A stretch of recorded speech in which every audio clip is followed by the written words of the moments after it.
Welcome, everybody, to this evening's talk. This is, I think, the first of our talks in English in 2026. So, welcome to all of you, and wishing you all as well a happy New Year, happy and successful 2026. So, as usual, a few words about the EUY. So, these talks are organized by the spirituality group within the EUY, European Union of Yoga. As I'm sure many of you know, European Union of Yoga was founded in 1971. Two of the main aspects of its work, first of all, the Congress, which is organized every year in Zinal in Switzerland, which will be happening again this year, starting on the 16th of August. And on the theme that our speaker this evening is going to be talking to us about, which is yoga and emotions. Other aspect of the EUI's work, of course, is the teacher training program, 500 contact hour, 4-year teacher training program, which is taught across all the member federations of the EUI. And perhaps the third thing that we can add to that is, of course, the online program, which is a way of bringing people together to study and to learn together online. Our speaker this evening, I think, again, many of you will be familiar with him, with his teaching. François Lorin, affiliated to the Fédération Internationale de Vinyasa in France, has been practicing yoga since 1960, studied with Desikachar for over 20 years, between 1966 and 1987. Also followed the talks of Krishnamurti for, again, well over 20 years, from 1963 until the end of the 1980s. And this evening, he is going to be talking to us about how to act intelligently with our emotions. So his talk is going to be in 3 parts. At the end of part 1 and part 2, he's going to pause for a moment in case you have any questions, or comments, which you may well have at that point. And he also has a recording, which he's going to be playing for us probably in part 3. So, François, without further ado, over to you for your talk. Thank you. Thank you, Joy. Good evening to every one of you. The title, How to Act Intelligently on our emotions or with our emotions, is a bit misleading, but we'll see whether we really have a chance to do something about emotions. I divided into 3 parts. The first part and the second part are more informative, and the third one is more reflexive. So the first part is what Indian tradition says about emotion, or rather, how Dimitri, our president, has decided to propose this theme from the point of view of bhava and rasa, the 2 Sanskrit terms that are used mostly in art, but maybe also in some forms of yoga. So the first Sanskrit word, bhava, comes from the Sanskrit verb bhu, to become, to be, but in the state of becoming, not to be independently of change, but to be in a world of change and being oneself a factor of change, and also, I won't say victim of change, but has to accept the fact that everything is changing in one's life. So the word bhava means existence, state, and origin. But in the Indian tradition, it has a specific meaning with regard to art, and it can also be used with this specific meaning in yoga. Bhava means the type of feeling expressed, sorry, by an artist or by a yoga teacher and felt by the spectator of an artistic event or a course of yoga. So it is a shared feeling or emotion. Just a few precision about the difference, at least in French. I don't know really in the English culture, but in French culture, there is a difference between emotion and feelings, and it's only a difference of duration. The emotion is described as something that does not last. It lasts a very short time, while feeling is the same type of happening, but lasting in time, of a long duration. So I will keep this in mind in my exposition later of what could we or should we do about emotions. So the second term, rasa, has a different meaning than bhava. It means a juice. It means a marrow, the marrow, something that is rich and deep within the body or within a plant or the body of a human being or a body of an animal. But of course, in the context of art and of yoga, it has the meaning of aesthetical experience giving rise to some feeling or emotion related to the aesthetic experience. So India has proposed 9 forms of aesthetic experience called rasa in dance, in music, in painting, in sculpture. Why not in yoga as well? So the first one is Shringara, which means the erotic. It's not surprising in the sense that in the Hindu, let us say, roots of the Hinduism, the first god to be born is Kama, the erotic god, the god of desire, because this god gives birth to everything else. So in art, the erotic has a very preeminent importance. Just after, hasya, the comic, that which makes us laugh, which makes us free from tension because we are able to laugh. Laughing is very useful to release tensions. So in theater, in different forms of art, the comic has a great importance. The third one is a Sanskrit word you probably all know, karuna, which means in yoga or in Buddhism, compassion.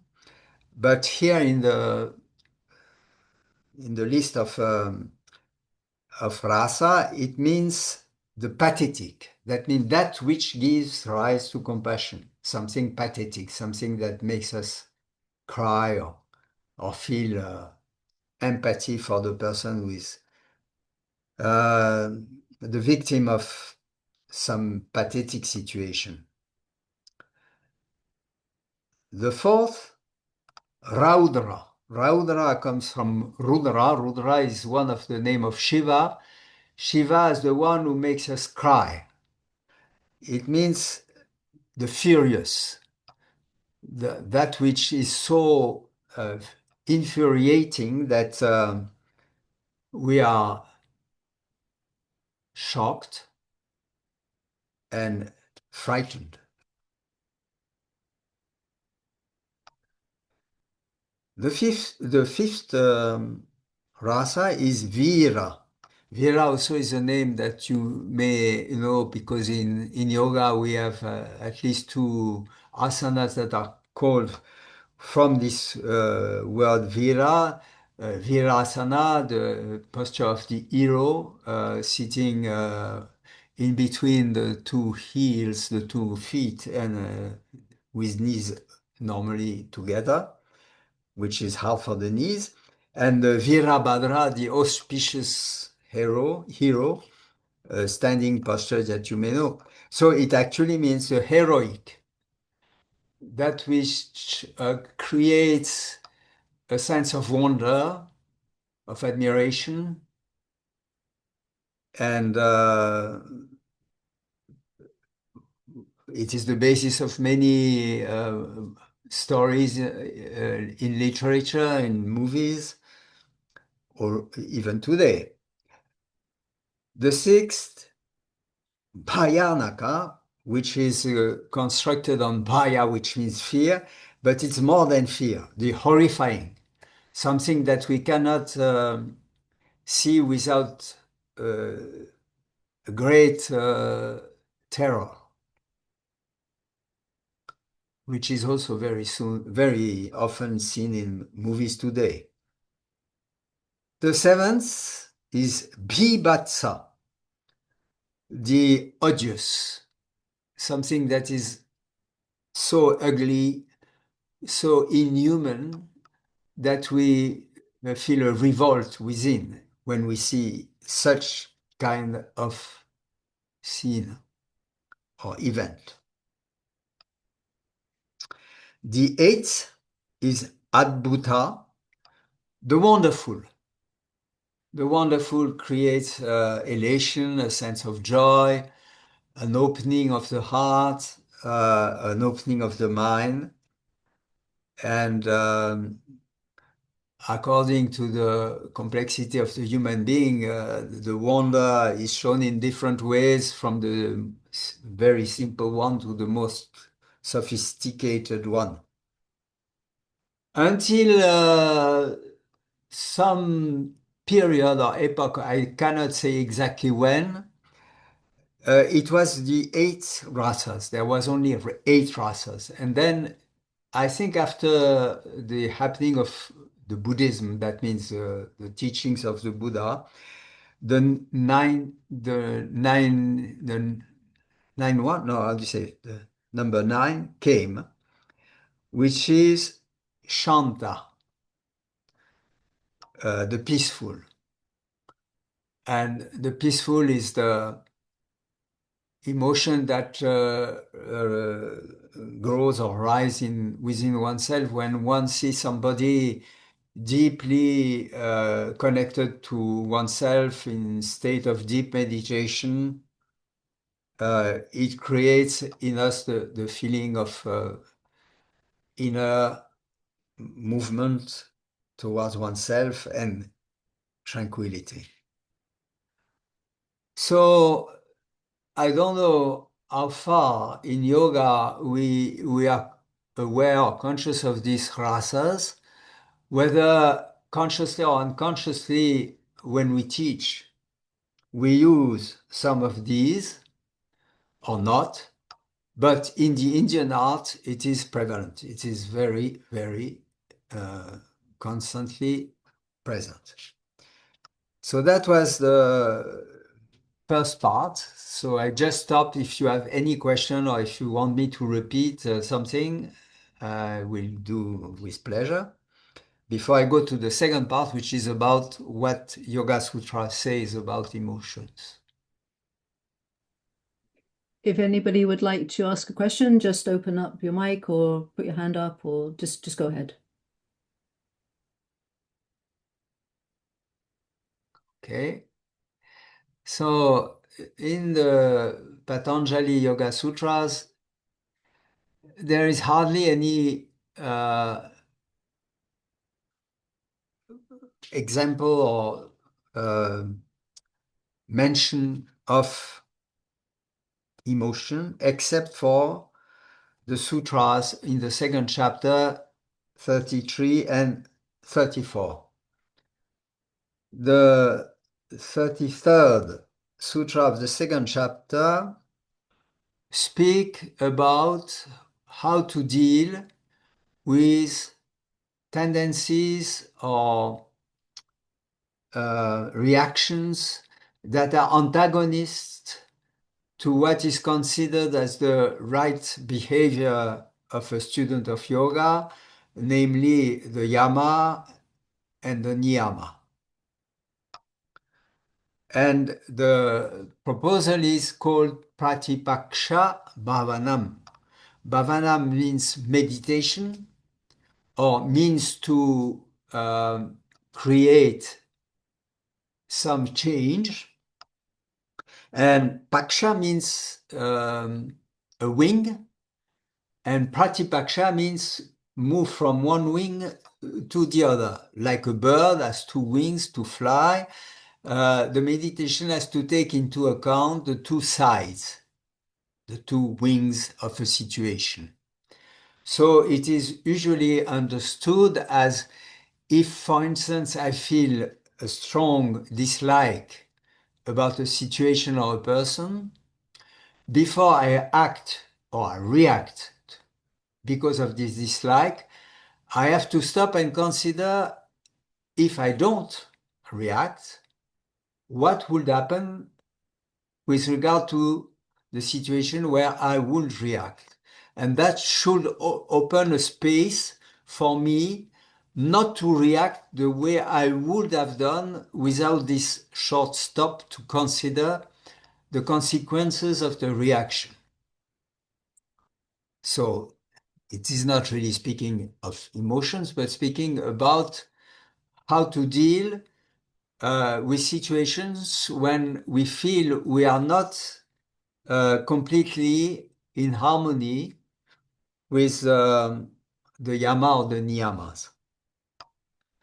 And in the 34, and then maybe we can speak of emotions, he gives examples of such antagonistic reactions. Lobha, Krodha, Moha, the three cause of reactions antagonistic to the yamas and niyamas. Lobha is coming from a root that means to desire and also to envy. So it is the cause of a behavior or a reaction that is not in harmony with the proposal Patanjali gives about the right behavior, yamas and niyamas. The second one we know very much, krodha, I know very much, I don't know you, anger. Anger is a big problem in human relationships, but not only with humans, also with animals. And it is built, this sutra, according to the aspect of yoga philosophy that comes from Sankhya. You can recognize that lobha is the consequence of, uh, how can I say that, the influence of sattva, of the guna sattva, because the guna sattva uh, is cause of desiring what is pleasant. The raga of the list of the kleshas in the second chapter, the obstacles, the one that creates suffering in us. And krodha is the result of the supremacy or intensity of rajas. And the third one, moha, which means stupidity, obviously is a consequence of tamas.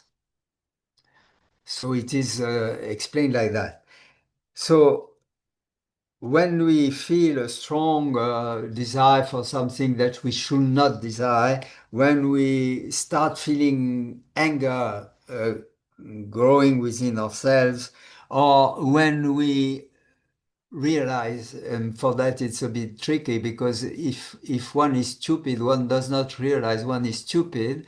But if by chance we realize that we are stupid, then we should practice Pratipaksha Bhavanam, the meditation on the two wings. What happens if I do this? What happens if I do that? Which has one advantage is to create some gap of time before the reaction takes place, and maybe by chance we will see something that we would have not seen otherwise. This is all in the yoga text, Patanjali's yoga text. I think that Dimitri has in mind more when he proposed this theme, the yoga, tantric yoga, Shivaism of Kashmir, etc. But I am not really in a position to really go into this topic. So I will end the second part now. Before I come to the third part, again, I stop to see if any one of you has a question about what has been said so far. Does anybody need anything to be repeated or clarified?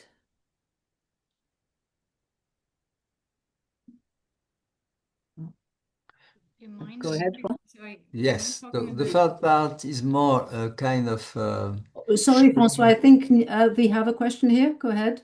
Yes, whom I didn't quite catch loba and how it results out of sattva. Would you mind repeating that? about Loba. you didn't understand what is moha? No, loba. Ah, loba. Yeah. Loba comes the root from the verbal root lube, which means to desire or to feel envy, to be envious. Huh? You have a beautiful dress, and it creates not only the desire to have it, but also a form of jealousy or envy. How lucky you are. I cannot find such a nice dress where I live, so I am not happy, and maybe I feel some resentment about you because you are a very lucky guy and I am not so lucky. You see, that kind of feeling. Is it more clear? Good. So, if you have no more questions, the third part maybe will hopefully bring some more questions. So, I wrote the emotions are not the survival emotions we experience when faced with real danger, fear, anger, anxiety. That means when a bus is running right on you when you cross the street and you jump out of fear, this fear is not an emotion where we can do anything because the body has its own intelligence for survival. And fear is a natural response, but anger also. If you are faced with a danger, like somebody who wants to kick you or murder you, uh, it creates a situation within which is like anger, but which is a defense mechanism. And hopefully you react the right way. That means through striking back or trying to avoid out of the energy that comes from anger, the aggression that you are victim of, which is happening to you. Anxiety is a little more complex because anxiety is not so much an emotion, it's more a feeling. That means if you have been aggressed very often, in certain circumstances, there is a kind of anxiety that comes within because the situation is so much similar to some previous one in which you have been aggressed that you feel uh, almost a fear coming, even if the danger is not yet seen or So maybe it's a mistake, or maybe it's a survival mechanism. This situation may be dangerous. Be careful. Hmm? So these emotions or feelings should not be taken into account, even for students of yoga, because they are not only natural, but they are necessary. When it becomes more complicated is when these emotions or feelings get grounded through thinking. Thinking is a process of memorizing events, past events, whether they are past events from youth or recent past events. And once situations and people have been memorized in such and such a way, we very often create feelings and emotions that have nothing to do with the present situation, but are just reflections or circumstances coming from past memories. And this is more maybe the emotions that we should look at and see how to behave with regard to them. Now, the first point is, are we aware that thinking creates emotions, independently of the context and situation, factual situation in which we are? It means that a quality of awareness or attention to what is happening within is necessary in order to realize on the moment itself, oh, this emotion is rising within me because I had this thought, or I had this dream, which is also a process creating emotions that have no relevance to the factual situation in which we are. So emotions, feelings, actions, and reactions depend on the quality of care and attention we give to ourselves, and especially on the field of thinking processes. So meditation is not suppressing thinking, is not quietening thinking process. It is watching thinking process, watching from a place which is not me, is not the process of identification, because if one is a little aware of this process of identification, one realizes that me, the feeling of being a separate entity, is part of the thinking process. It has been built within ourselves through education, through culture, through history, and we believe in its truth, in its reality. And unless we have realized that it is a creation of the mind, a creation of the thinking process, a creation of the brain conditioned by the past, we have little chance to act intelligently when emotions arrive. Past, education, religion, even philosophy, mostly have encouraged human beings, if not to suppress emotions, at least to try to control them. And this is a very dangerous process. Emotion is like a raw energy. The root of emotion is survival, and the system nervous system, hormonal system, immune system are constructed or built in order to release a lot of energy when emotion come, because emotion is a survival response. And if emotions are created artificially by thinking process, this energy, if we suppress it, will turn itself against these systems.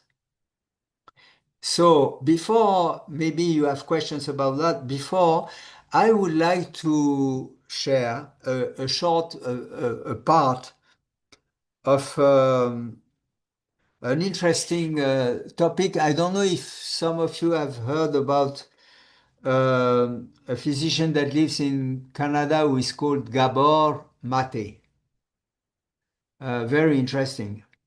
So he was interviewed about autoimmune disease. Why autoimmune disease are on the rise, especially in the States where he's interviewed, but also in Canada and maybe obviously also in France. So I just put it on and I hope you can follow it. Otherwise, I will comment afterwards. Ah. If I can do it, I'm not sure. Let us see. Gabor Mate, it's worthwhile trying to listen to what he says. Here it is. So, why is there no sound? What are a few examples of an autoimmune disease? Multiple sclerosis, rheumatoid arthritis, systemic lupus, bulbar fibromyalgia, chronic fatigue, ulcerative colitis, Crohn's disease, forms of psoriasis, autoimmune eczema, scleroderma. I could go on and on. There's about 100 or so of these, and 80% of them happen to women. Why? Well, so in my medical practice, I began to notice, and here's my advantage over my specialist colleagues, is that they know a lot more about certain body parts and systems, as they should, but they don't know the patient. I knew people before they got sick, and I knew them in the context of their families of origin and in the extended family very often. So I got to see who got sick and who didn't. And when I was in palliative care, again, I saw who ended up in palliative care and who didn't. And these people had four significant characteristics. One is they tended to put other people's emotional needs ahead of their own, and they tended to ignore their own. Number one. Number two, they tended to identify with duty, role, and responsibility rather than the needs of the self. Number three, they tended to be very nice, which means they repressed healthy anger. The healthy anger is a boundary defense. And these people tend to be very nice. And number four, these people tended to believe that they're responsible for other people feel, which is a point that you address in your book, Let Them. Mm-hmm. And that they had this belief that they was never disappoint anybody. Mm-hmm. Now, those beliefs lead you into not saying no to the demands of the world, and you're constantly taking on stuff and stress and other people's stress. You get stressed. That stress undermines the immune system, which then turns against you. Now, in this, and I could explain the physiology of it. And by the way, people, because the immune system and the hormonal apparatus and the nervous system and the emotional system are one system. They're not separate. They're wired together in a whole lot of chemical and neurological. I think it's enough just to understand that, as we know in yoga, the organism is whole. You separate for pedagogical reasons the nervous system, the hormonal system, the autoimmune system, but they function as a whole. And when we repress emotions, it is like if the different systems are turning against the autoimmune system that becomes weakened. And he continues, I don't want to go all to the end of it. He continues to say that women are more prone to this behavior because they have been educated like that, at least uh, in my time. Maybe young people are not educated like this now. And he says that what is called indigenous women in Canada, they are even more prone to this disease than other people because they had to adjust to the environment and not to react healthily through the emotions that come when you are abused by the environment. Uh, so suppression is not the answer. Keeping quiet, shutting one's mouth, not reacting is not the answer. If, as I did many years back, if you believe that you have to follow the yama and therefore not go into emotions that are opposed to the yamas and you suppress them, you are bound to weaken your immune system and eventually not only have immune disease, but also other disease, heart disease and cancer and everything. So I would exclude this as an intelligent uh, action or reaction with regard to emotions. Do you have any comments or question about that? Are you all agree? Yes, it's fascinating. What?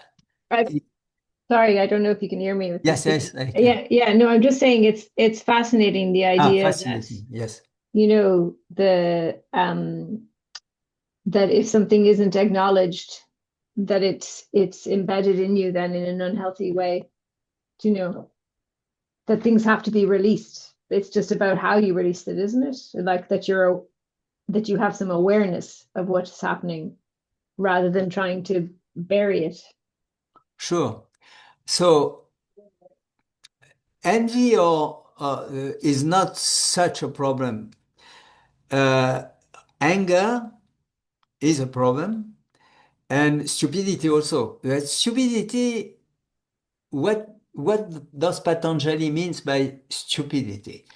Uh, the body is not stupid. Uh, if you, there is a question, but I just finished that.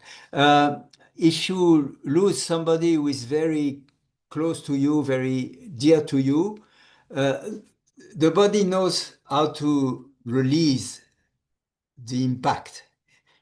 It cries. Now, if you cry, even if you are a man in a situation where you should not cry, it is not that difficult. It's easily understood. I will come back after the question. Marianne? Yes, I'm working mostly with people who have post-traumatic stress and cancer. And in individual sessions, I see that almost 99%, I would say, of people who are dealing with cancer had a traumatic experience. So it's suppressed emotion, definitely. When the cancer diagnosis pops in, it brings a disconnection of not accepting the body because the body is doing things we don't want and we lose control. So the anger that was already there with the post-traumatic stress gets even stronger. Mm-hmm. And even though I try with Pratipaksha Bhavana and try to work with that, really how it is set in the sutras, it is so strong that it is addictive. It's like the feeling of anger feels comfortable, even though it gives discomfort on the physical level and on the mental level. But it's very difficult to I don't want to convince people because that doesn't help, that doesn't work. It's very difficult to have it let them experience sufficiently the change from one state of feeling to another state of feeling. It's a very difficult thing to do. So what would your suggestions be? I have a question before. The anger they feel is against what? It can be about things that happened in the past, Yes. and also the fact that their body developed cancer. So they are Anger about a lifestyle they had due to that, or or against somebody else who did something, or a partner they didn't divorce from, and they just stood it, and anger about their own decisions about life, many things. okay. Um, Many years back in a seminar, there was a man who came and who spoke about the difficult relationship he had with his father and the anger he felt about it. Now, this situation, the father was not there. So my wife and myself, we helped him to express his anger in a way physically on cushions or mattress, I don't remember exactly, in order to release some of this pent-up anger. I think Pratipaksha Bhavanam as a form of reflection or meditation will not work. The problem of anger is when the anger is within a relationship that is existing, like a husband and wife, or father and child, or mother and child, because expressing the anger creates a karma, it creates a conditioning that will not be easily forgotten. It creates a kind of endless action-reaction process. So it wouldn't work in this situation. But if somebody is angry with his own body, or with past events, or with somebody who is not actually uh, in the situation, you as a helper, you can maybe encourage him through the body, through shouting, through expressing some form of physical uh, freeing oneself from the emotion. I remember we used a tool. I mean, kind of a stick, so that he could beat, and we encouraged him. After that, years later, we received a letter from that man. He had completely changed his life. He bought a boat and he went around the world. And when he came back, he contacted us to say that his life had been completely changed. So this is not an invention, of course. It exists in some forms of therapy like bioenergy, etc. But it shows that suppressed anger sometimes has to be released through a physical action, which is not what yoga suggests. In the case of a relationship where two people are angry with each other, or one is angry with the other, expressing the anger is not a good answer. I work a lot with compassion as a Compassion. yeah Ah, yeah, I work a lot with compassion, and in terms of having the residual anger and stress released, I use shaking, like yes. Hmm. shaking Yes. Good. the Good. body set. But Good. even though it's just, it becomes a strong habitual pattern Yes. because of the fear of death that Hmm. has been emphasized Yes. with the diagnosed. Sure. And But it's not easy sometimes. there is a habit even more deeply rooted, I mean, two way of thinking that are deeply rooted. One is that I am the master of my life, and I cannot understand why cancer happened to me. I am not in a position to accept that life uh, gives me the opportunity to make an experience which seems to be very difficult, but which may have a lot of things to teach me. So we come to the second aspect, which is also possible in the case of a difficult relationship between two people creating, for instance, anger, and the anger wants to express itself. The situation is that you grow into a form of maturity where you understand that if power exists, it is not within the individual, it is within the universe, the life in its totality, and that as a helper, in your case, or as a yoga teacher, uh, we have to try to open the eyes of people about the way they have been reduced to a very limited sense of identity and a very mistaken notion of being the one that is able to choose and act according to its own will.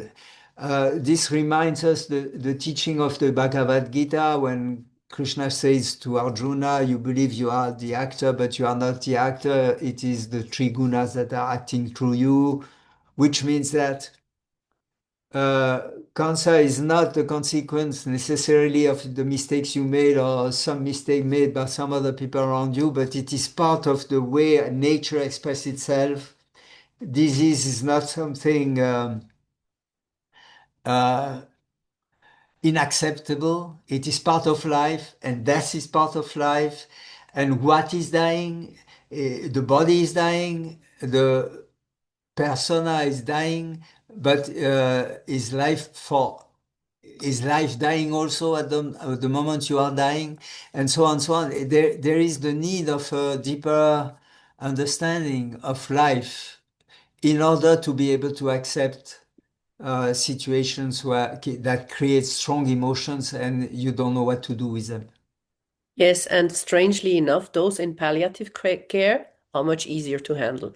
I mean, much easier. They have like an openness, they Mm. acceptance of death, and Mhm. they think differently. They are more spiritual. Right.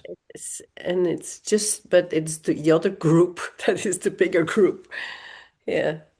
Anyhow, The other group, you have to be yourself in a self-protective kind of behavior. You have to realize it is their story, not yours. yeah, yeah, sure.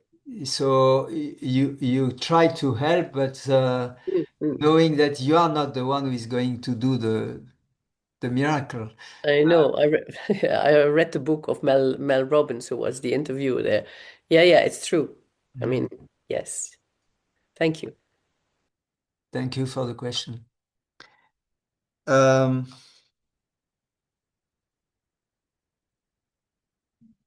I look at what I wrote to see if something is important. I didn't. Yes, I wrote this absence of refusal and resistance to what disturbs us, whether it be emotions or the resulting bodily sensations, because as you know, all of us know that emotions create a lot of disturbance in the body. Uh, but to accept these sensations, to accept these emotions, is the key to health and physical and mental balance. Uh, the more we resist to something, the more we create within ourselves the condition of imbalance and sickness. So, to work on our capacity to understand that we have not the power to say no, but we have the power to say yes, is fundamental.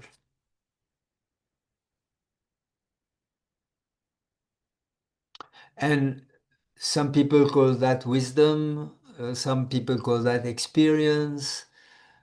It's a question of understanding, a deep understanding, not just intellectual. Intellectual understanding will not help, but life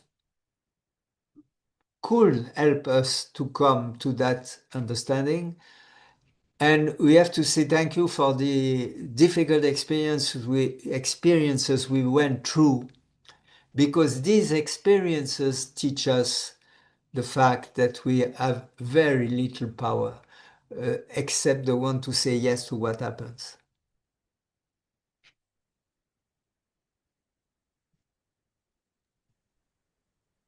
Sophie has her hand up. François? Ah, I don't Oh see it. yeah. Hi, sorry. Sorry. Hi Francois. I'm Hi. just while I'm thinking about it, I suppose I'm just wondering about um like I suppose the feeling potentially of anger when it feels like maybe somebody is doing something that goes against, say in my situation, my own values, and I kind of keep trying to make peace with it week on week. But then it keeps coming up, keeps coming up, keeps coming up. And I find I spend a lot of time trying to understand it, trying to understand the relationship. It's not something that I can express to the person. And I'm just wondering, kind of, you're saying there about experience and whether I just have to accept that the emotion will keep coming and to just let it.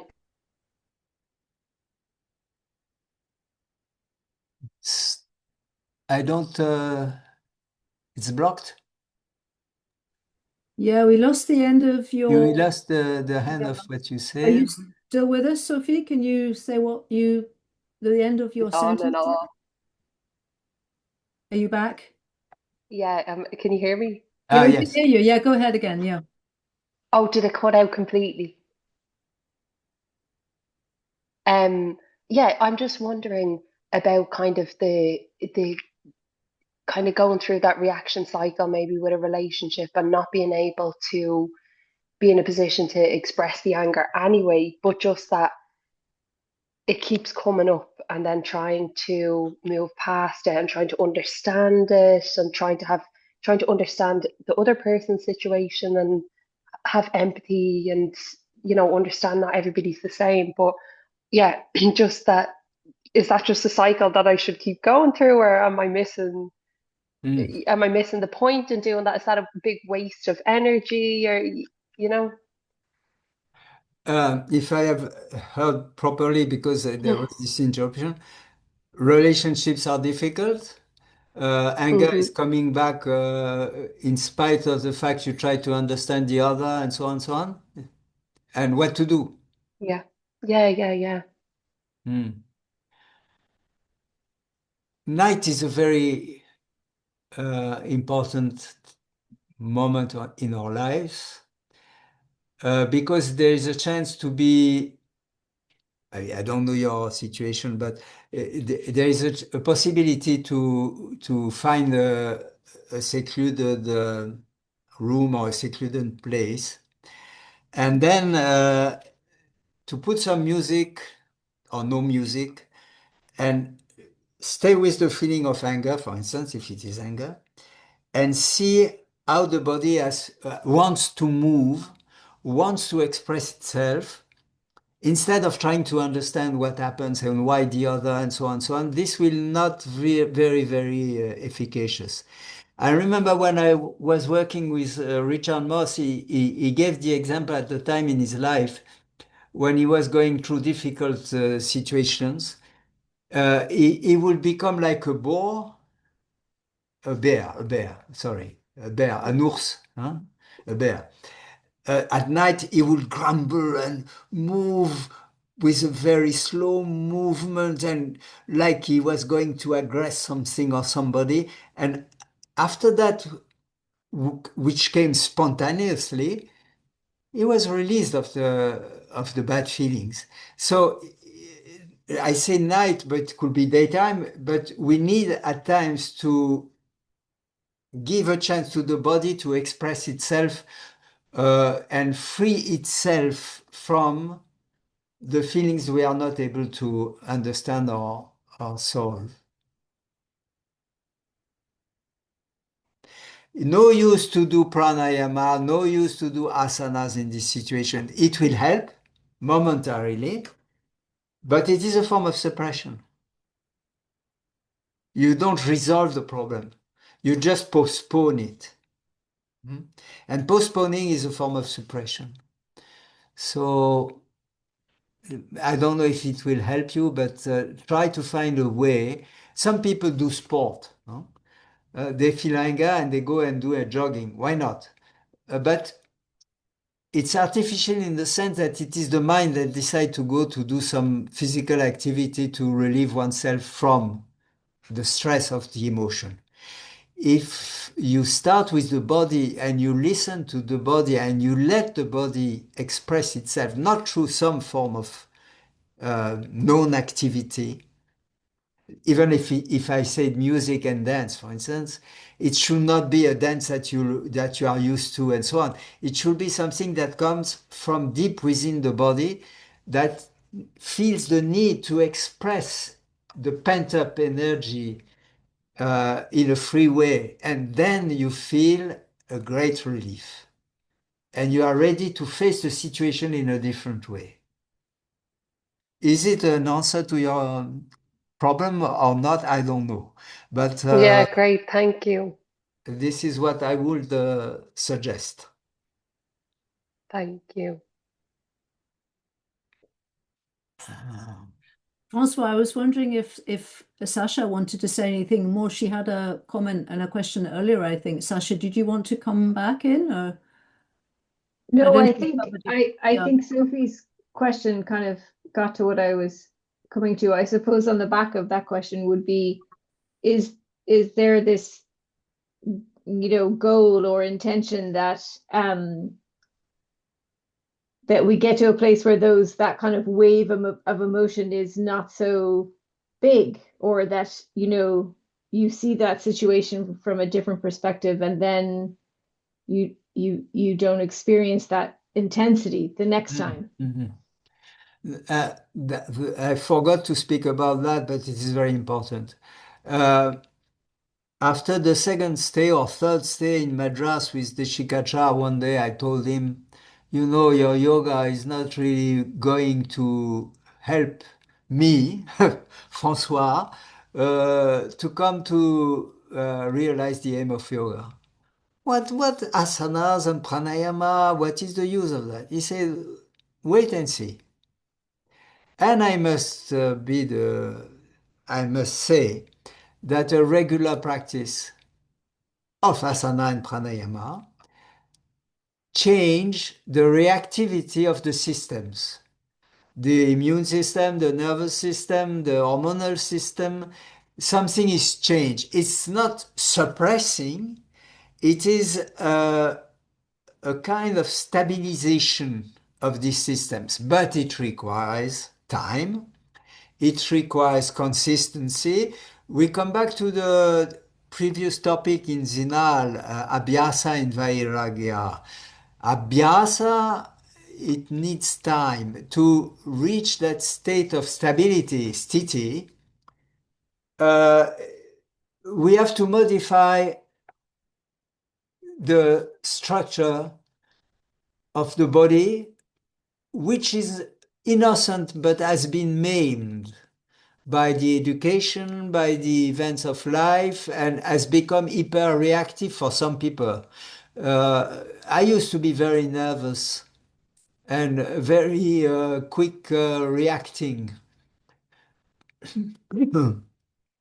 And just by the regular, simple, constant practice, I can say that now it's quite different for me. I can feel I am not closed, but the reaction is not so immediate and so strong. There is a kind of tranquility in the system that helps the brain not to react in the same way as it used to be.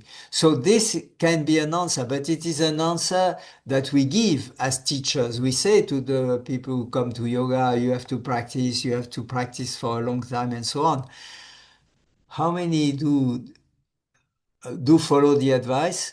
And I remember when I came uh, in the 69 year in France to teach and train teacher, I spoke with my colleagues and I was very surprised that almost none of them would practice regularly. They say, oh no, we don't have time to practice, or we practice with the students, which has nothing to do with a real practice, which implies that you are listening to the needs and the capacity of the body and not trying to share a practice with other people.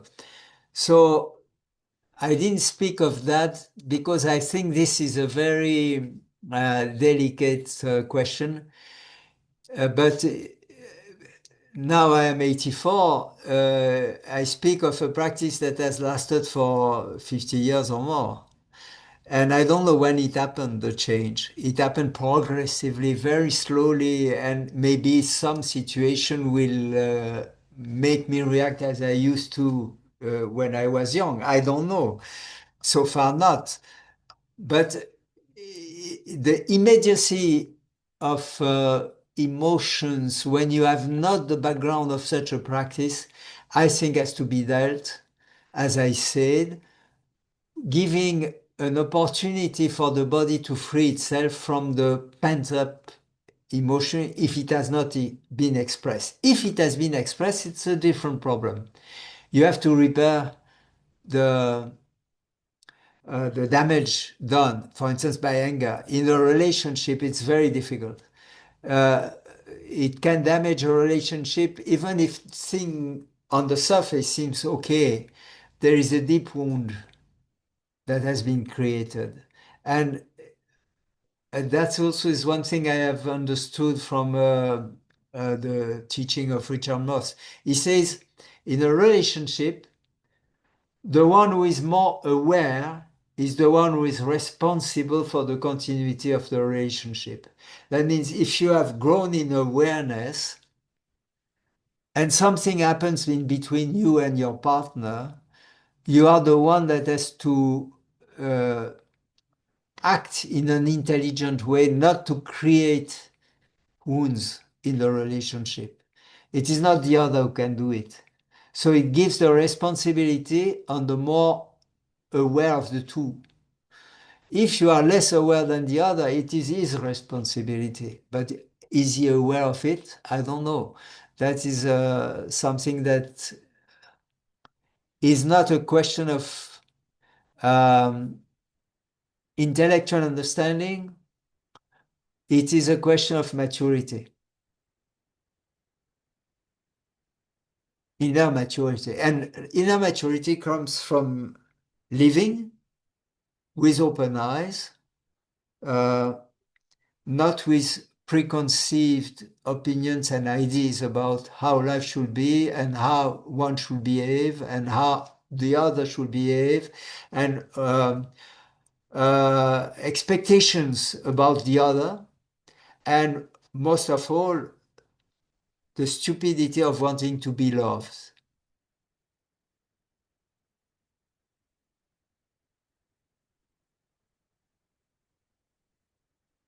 I wait for questions about that. Thank you. You are the one who is able to love, but you are not the one who can pretend to be loved. This is something that has to be understood. But if you love, love will come to you.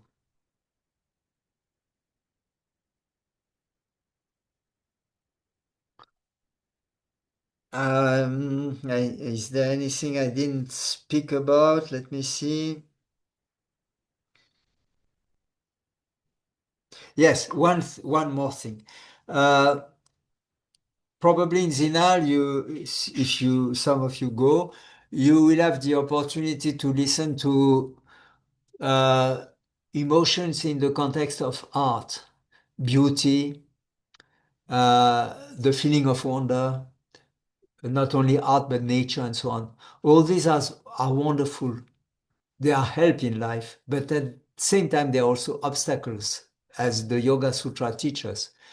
Uh, it creates or it maintains the sense of being the observer, the spectator, the enjoyer of beauty. Therefore, it does not help to go beyond the sense of limited identity. And as one of the, I don't know if he's famous everywhere, but in France, at least, a very famous awakened being who died a few years back, Steve Jourdain, half French, half American by Indian American by origin. He said the worst obstacle, but Patanjali said the same. Huh? The worst obstacle to freedom and realization is ecstasy, because ecstasy is the strongest feeling, more than eroticism, more than any other feeling that a human being can experience, and therefore gets attached to it, and therefore gets attached to the idea I am the one who has been through ecstasy and trying to repeat or renew it. So art is like, is it Janus who has two faces? Our Dr. Jekyll and Mr. Hyde has two faces. One is to create an opening, a wonderment, something that help us to uh, go out of our very restricted lives. But at the same time, it is a kind of danger, because we can become dependent.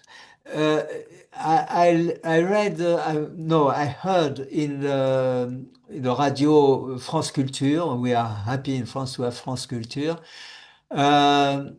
some very interesting uh, fact. In Greece, ancient Greece, people were not interested in the product of art. That means the sculpture or the theater and so on. They were interested in the act of creation. While in the Roman Empire, the act of creation was not so much considered as the object created. This is a very fundamental difference. Art of creation, the moment of creation is freedom. The possession of an object created by an artist is slavery. So you don't have to go to museums. You don't have to buy pictures and so on. This is very merchandising art. Art is a spontaneous expression of something that is much beyond the limits of the individual. It goes through the craft or the craftsmanship and the capacity and the ability of the individual, but it is much, it's coming from, that's why the ancients speak of la muse. How do you say muse in English, Joel, please? It's Muse? just the same word, muses. Music. Yeah, the It's muses. something that is not it's not part of the individual capacity. It's coming from some, it is just the individual is able to give a shape, musical or otherwise, to something that comes from beyond. So you have to be careful about art in the sense that it can become very tricky to be so dependent on artistic uh, creations, whether it is music, whether it's painting, whether it is literature, that it strengthens the sense of being a separate person enjoying it, while when you witness in some other people or in yourself the act of creation, it's completely different. It is a giving freedom.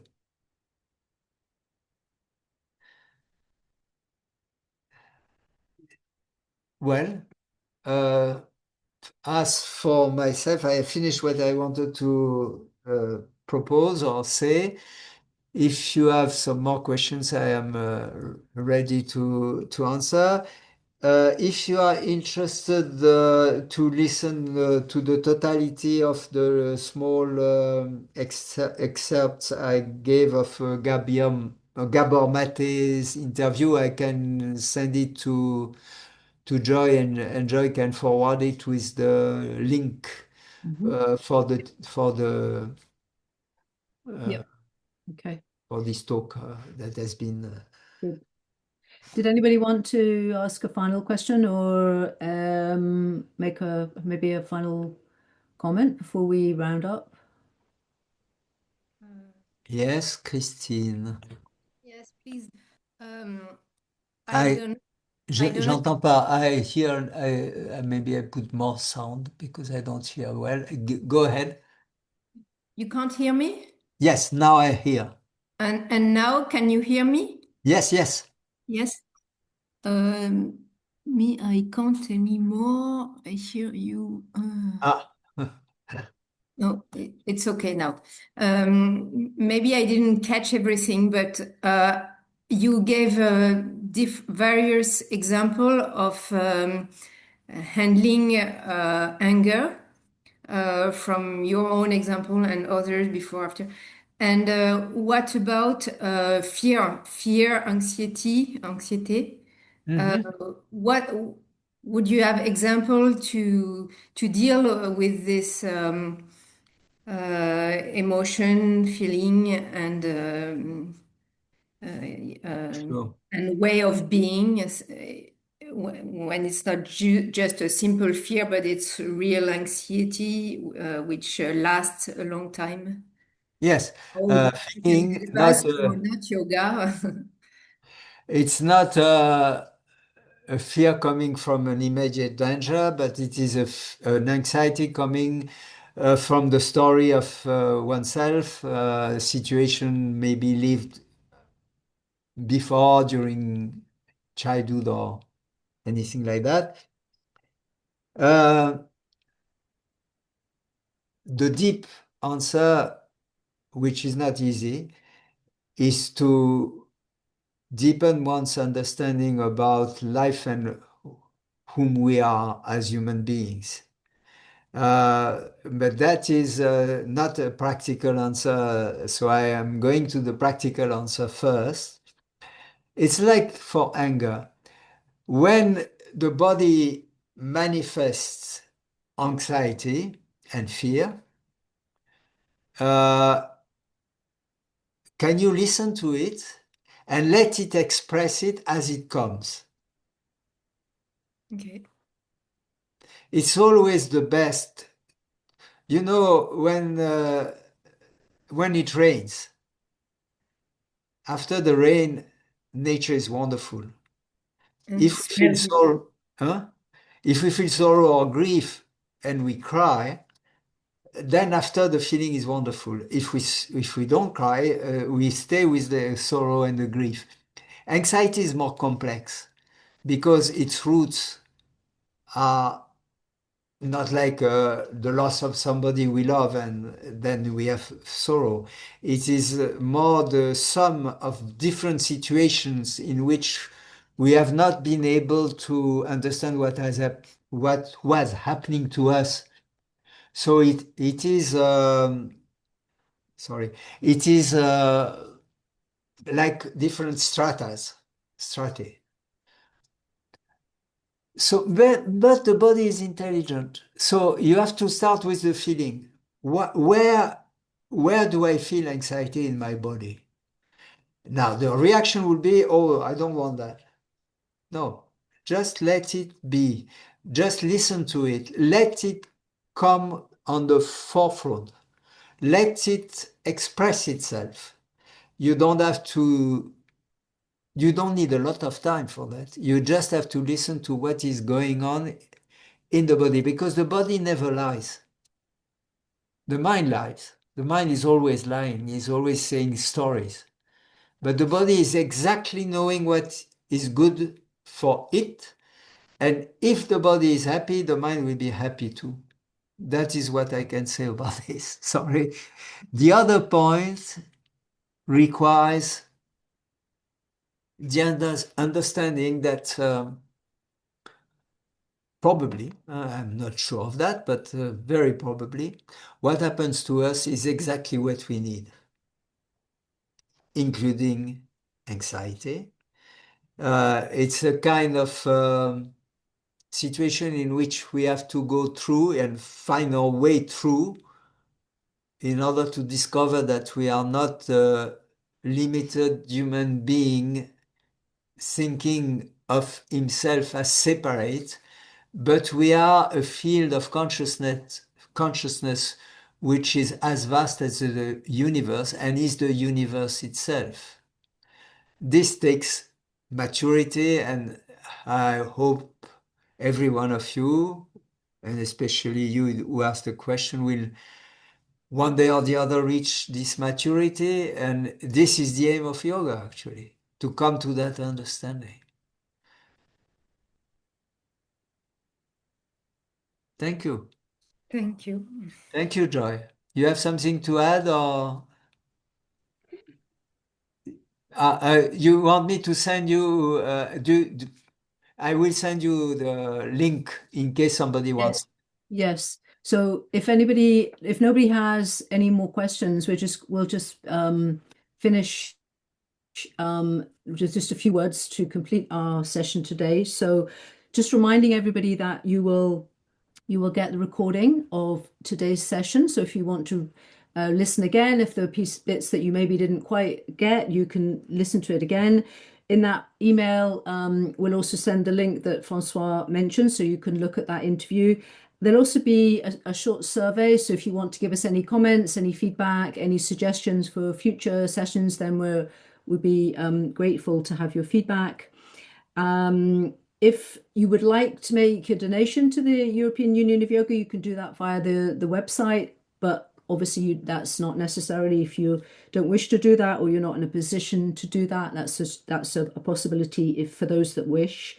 And one final reminder about Zinal. We've mentioned Zinal several times, I think. So the Congress will be happening this year, once again in August, starting on the 16th of August. And once again, you can get all that information on the EUY website. So the next Talk in English will be in about 2 weeks' time on the 7th of February. It will be the next Talk in English. And for those who understand French, there will be quite a lot of talks in French also throughout towards the end of January and also into February. So again, just look at the website and you will get all that information. But just finishing now by thanking everybody for being here. Really, thank you very much for attending and for all your really very insightful questions and comments. And particular thanks to François for being here and for doing his talk all over again. He did it in French last week. He's done it again for us this week in English. So François, thank you very much indeed. And wishing you all a very good evening and a very nice weekend. Thank you very much. Thank you, Thank everyone. you. Thank Enjoy. you. Bye. Thank you. Thank you. Thank you, everybody. Thanks. Bye.